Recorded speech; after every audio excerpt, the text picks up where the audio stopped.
Move over mozzarella sticks because my crispy cheese sticks are gonna knock your socks off. I developed this recipe years ago. It is my homage to mozzarella sticks, except these are homemade and really, really fun. And the secret is sandwich bread. I'm using Wonder Bread, so you might just say these happen to be wonderful. The first thing I'm gonna do is beat an egg into a mixing bowl. To this, I'm going to add 1.5 cups of shredded mozzarella cheese. And I would say for this recipe, just go with the ordinary stuff that you find already shredded in the grocery store. And so this is finely grated Parmigiano-Reggiano cheese. For this, you wanna go with the good stuff because it adds a ton of flavor. And then I'm gonna go ahead and add some kosher salt and some freshly ground black pepper. Then I have a half a teaspoon of crushed red pepper, which is gonna give it a little bit of heat. And I wanna add something really fresh to this, so I'm gonna add fresh parsley. So I'm just gonna pick off some leaves here. I want about 2 tablespoons. It's okay if you get some of the little stems that you see in here, kind of take the leaves off the larger stem. But because we're mincing it, you don't have to think about it too much. And I like to kind of twist it and wrap it around so that you have it in a tight little bunch.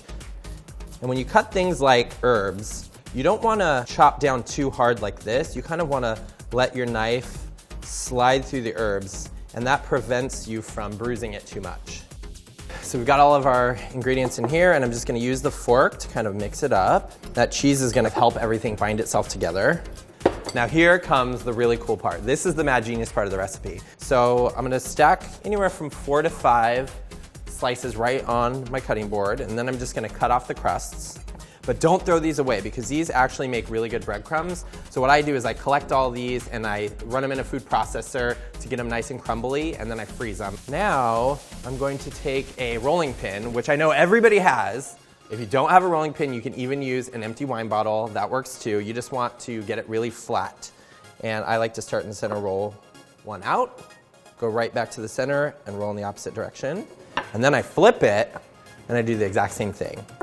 I like to tell people this is my sandwich bread kind of dumpling or wonton wrapper. I've got my oil at 350 degrees, so I know it's ready to go. Some water, handy dandy little pastry brush. If you don't have one of these at home, you can definitely just use your fingers, it's fine. And what I'm gonna do is take about a heaping tablespoon of the filling, and I'm gonna put it right into the center of the wrapper. So you're just gonna lightly brush the edges. You don't want it too wet. You just want it kind of evenly moistened so that the edges of the bread can adhere to itself. Make sure it stays in there, and you're gonna press down the edges like this. I like to pick it up and just kind of hold it as I'm doing it to make sure it's getting nice and sealed. And you don't have to worry too much if it's a little shaggy on the edges, but sometimes I'm a perfectionist and I like to just kind of cut off if there are any little kind of wispy edges of the bread. Super easy. It's a little hot pocket. So I have about 5 here.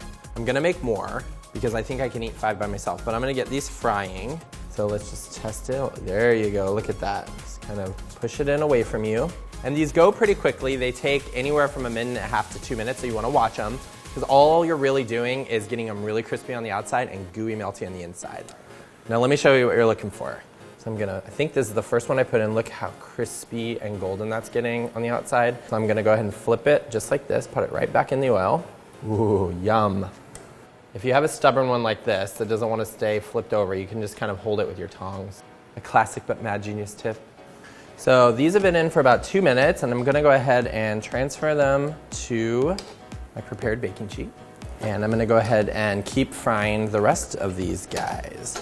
And one thing that you can do if you're gonna kind of stay here and do batch after batch, is you can pop these in a 200-degree oven while you fry all the batches so that they stay hot and so the cheese stays gooey. Ooh, they kind of look like those awesome little crispy fried pizza rolls you ate in college, or like I ate last week. I love those little pizza rolls. Final batch, it's coming out. And these actually stay really crispy for a very long time. And to make these even better, I am serving them with a classic marinara sauce. So I'm gonna break into one of these because I want you to see how awesome this is. Look, you kind of hear how crispy it is. It's really hot to the touch. Listen, can you hear that? Can you hear that? Here we go. Oh. look at that cheesy, gooey, cheesy. Put that down and put a little marinara sauce on it. You just wait. You wait till you make this recipe at home. Now, I want you to know, you should definitely take my word for it. With this mad genius recipe for crispy cheese sticks, your mozzarella stick situation will never be the same.